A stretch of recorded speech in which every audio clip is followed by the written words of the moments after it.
Tottenham Hotspur has done a lot of good business in the transfer market. The preseason is yet to start. The transfer market just opened, and so far they have signed 6 players, Premier League proven players. Honestly, I am looking at the Zerbi and like, what exactly? Someone said they want 40.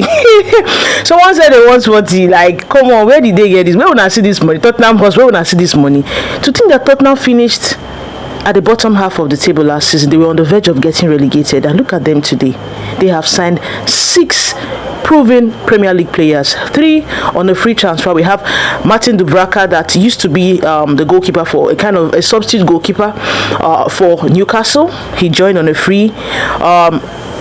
Senesi, that plays for Bournemouth, he also joined on a free. And Robertson, an experienced Robertson that used to play for Liverpool, he joined Tottenham on a free. They were looking at the players they signed for big money moves, like players that made big money moves, all in the EPL. We had Van Hake that plays for Brighton. He joined for 52.5 million as a defender. We also have just lately, in last 24-48 hours, Matheus Fernandes, the widely sought out Matheus Fernandes. He's 21. In fact, he played for Southampton and also played for West Ham last season. Unfortunately, both clubs got relegated for the times he played there. But then again, take nothing away from him, he is a fantastic midfielder. He's just 21. He joined for 85 million pounds, 85 British pounds, million British pounds.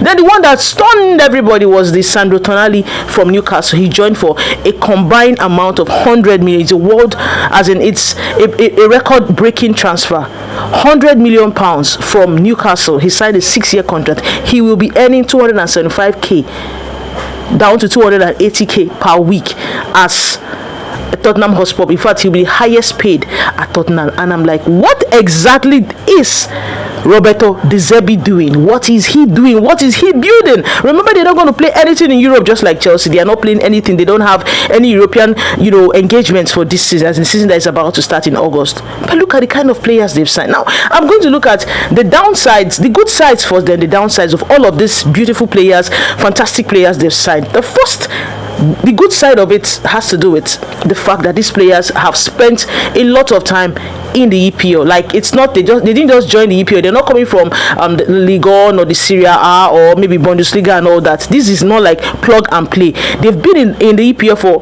more than 3 seasons, and it's a good one. Senesi has been in the EPL for over 4 seasons. Van Hake, the same thing. Matheus Fernandes has been there. Do you understand? Tonali has been at Newcastle for more than 3 seasons. So this is more like plug and play. The same thing with Dubravka, like plug and play. So it's a thumbs up for them. You're not bringing players from different leagues. They are Premier League proven players through and through. So kudos. And De Zerbi has also been a manager before he joined Tottenham Hotspur. He was a manager for Brighton. He left Brighton, went to Marseille, did well at Marseille, came back and helped Tottenham to avoid escape relegation. And now they have given him the tools to ensure that this season is a super success. They are not facing anything in Europe. I don't think they want to sign all these players and just keep them on sign all these players and just for signing's sake. They want to win something. They feel it is time. Yes, they won the Europa League 2 seasons ago. They feel it is time. This is the right time for them to rebuild with these new players, Premier League proven players, and win a trophy without European competitions. They know that a lot of competition, in terms of the likes of Man City, Arsenal that are the defending champions, Liverpool. Do you understand? Chelsea with Zerbi, like a lot of things. So they don't want to be left behind. They don't want to repeat 17th place back to back in the 3 pits. Do you understand? So it's a good one for them. The players they've gotten would do a lot good things for them, ensure that they become very, very competitive. Now, the downside of all of this is that looking at their midfield, they have, you add the players that they just got, they have 9 midfielders, both the attacking midfielders and the defensive midfielders. For the attacking midfielders, we have James Maddison, we have Conor Gallagher, we have Xabi Simons, we have Lucas Bergvall.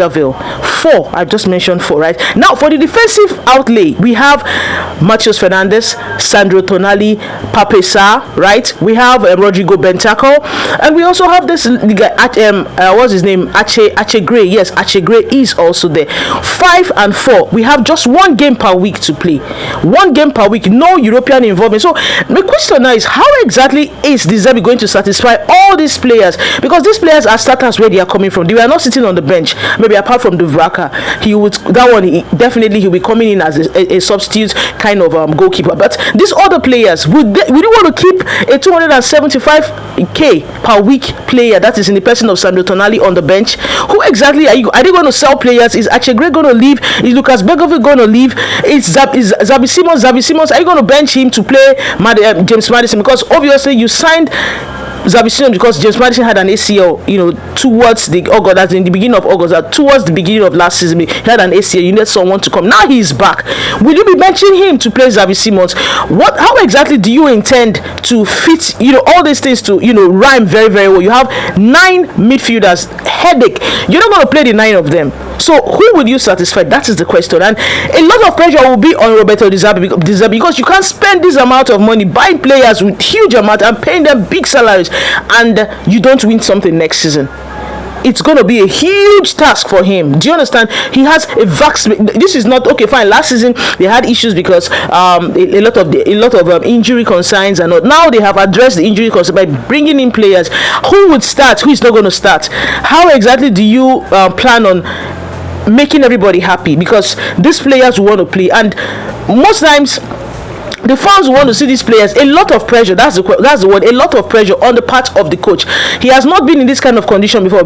We see Brighton, it was just manage that. They didn't really have star players, they didn't have top players like this. Now you are in a bigger club, bigger than Brighton, to an extent bigger than the Marseille that is present, that the Marseille you left.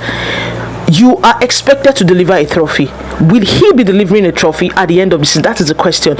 Will these players merge well to become very, very competitive, or is it going to be they just wasted funds on the wrong players? Kindly state your opinions in the comment section. We'll see what happens. Congratulations, Tottenham Hotspur fans.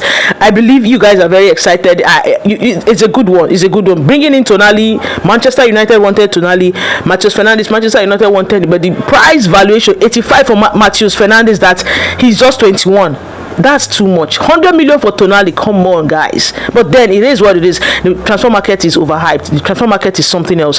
Congratulations once again. Like I said, is this going to be a huge pressure on Roberto De Zerbi? How is he going to satisfy all of these players? Kindly state your opinions in the comment section. Thank you very much. Don't forget to like, share, comment and subscribe to my YouTube channel. I'll see you on the next video. Bye bye.